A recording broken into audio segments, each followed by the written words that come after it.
Shalom and greetings once again. This is Imuna Yisrael, Solonomics 101. Oh boy, there's so much I want to say right now. I'm in research mode. I had to pull myself out of research mode just to share a few things. Let me see if I can focus.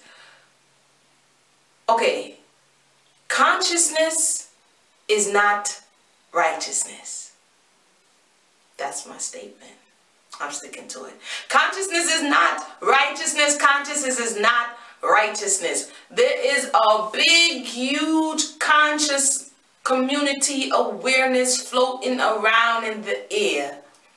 And the assumption that I'm hearing, the disappointment that is ensuing, the lack of really coming together is because the assumption is that because you are conscious or aware, it automatically means that you are righteous, meaning that you are implementing the consciousness and you're using that awareness to make the proper choice in which to get a result that shows you upright. That's what righteous is. You apply the law, you understand universal principles, and you walk uprightly. You choose the right thing. Consciousness is not righteousness. And when we step back and realize that consciousness is just knowledge or awareness, you can know about a lot of stuff. That don't mean you're going to do it. And we, the people, as we exchange with one another, have to keep that in the forefront of our minds, that we know a lot of stuff that we don't do. That's just the reality of life. Someone could say, yeah, I know I'm not supposed to be eating this burger. That doesn't mean they're going to not do it. Righteousness is, or whatever the case may be, what you want to be righteous concerning, say it's your brother or your sister. Consciousness is, I am aware of the universal principles and the energy that will return onto me if I take something from you. I'm conscious. But that doesn't mean I'm going to make the right choice. Righteousness means I am aware of this, and when the time or the opportunity presents itself, I'm going to make a right choice as not to rob you, as not to wrong you, as not to take something from you. That's something totally different than consciousness. Now, if we said the righteous community, now we can have some qualms about whether or not you're not living up to that righteousness. But the word and the deed are not the same thing. They're supposed to mirror each other, but they're not always the same thing. And we're seeing that. So that's my word today. Consciousness. I'm going to keep saying it. Because I'm like, I'm just hitting my head like, my goodness. You know, it's the back and the forth and the arguing and the disappointment and the people, you know, crying because they've been defrauded. But we, the people, have the responsibility to begin to look to manifest that in which we think others are manifesting. Most of the time, you don't see people in their daily lives. Most of the time, you don't know if they come off the camera or social media and they're just totally nasty and disgusting. The Torah tells us, or the wisdom tells us, even a child is known by his doings. That means if you're not around to see what someone is doing, not just saying, but doing, if you're not getting references, it's just like when you used to call in for a job. You know, and the person's like, yeah, can I get 2 references? Because they want to test your deeds. And not by your own words. You see, they know Torah too. It says out of the mouth of 2 or 3 witnesses. Do you have 2 or 3 references that I can call? And then you see the individual scrambling around, asking their auntie, asking their mom to answer the phone and pretend. Don't front like you don't do it. Ask such and such to pretend that you used to work for them. Because now they're going to want to check your deeds to see whether or not your resume, what you are professing, is actually true. It's all around us.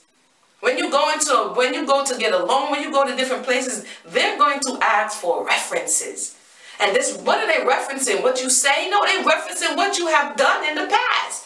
They're going to check your criminal record, your credit check, all of these kind of things. And it's not to say that you couldn't have not had consciousness before and have done bad things. No, but in the now, when one is professing that they are conscious and aware, the journey within is what I've just been noticing oftentimes, you know, is what's lacking. Is once I get this information, I have to first be wise for me, for my life.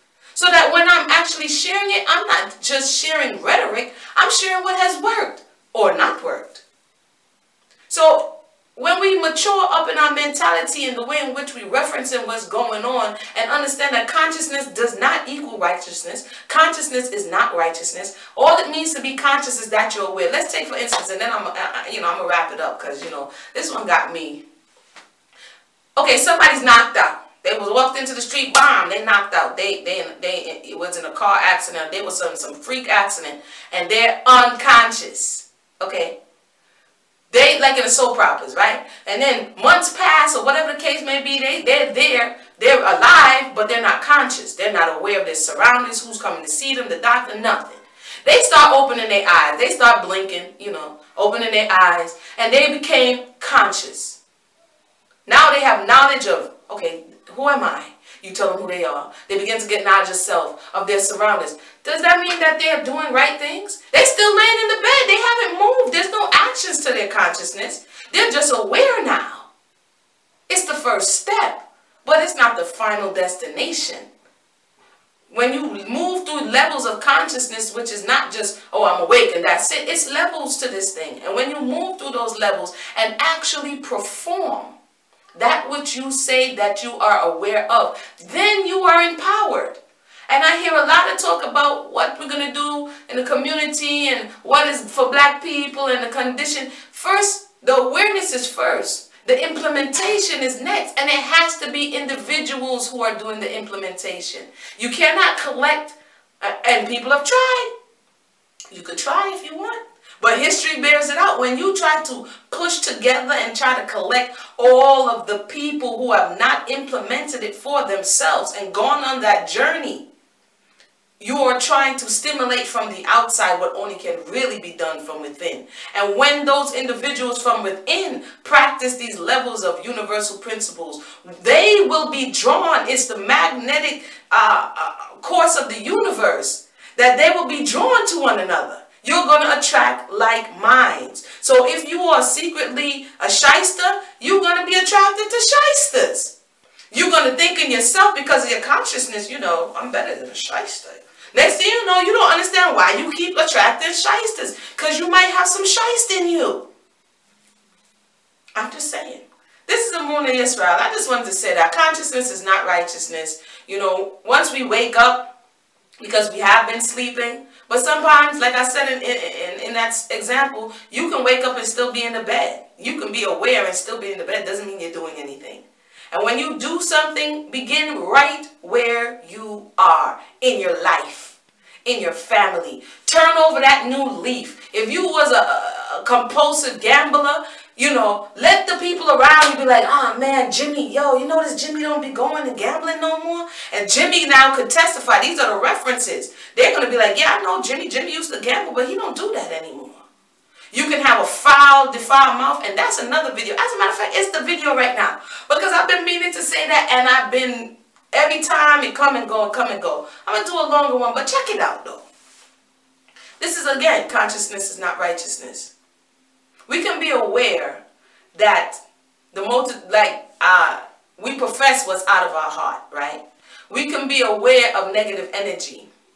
But yet still, we use words, curse words, on a continuum at the same time that we profess righteousness or profess consciousness.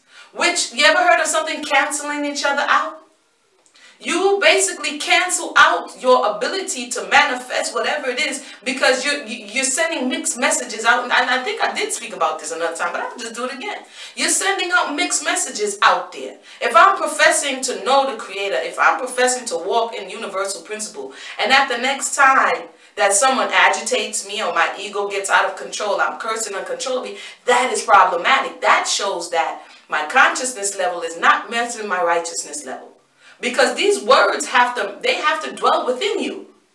You don't just be, somebody who's trying to say a word, but they're not accustomed to that word, and they be like, man, I just can't think about it. What's that word again? But it has to be nigh onto you. That means it's something within your reservoir. So let's say, for instance, excrement. Poo, right? You like talking about it all the time. You're like, man, that's bull, and that's in you.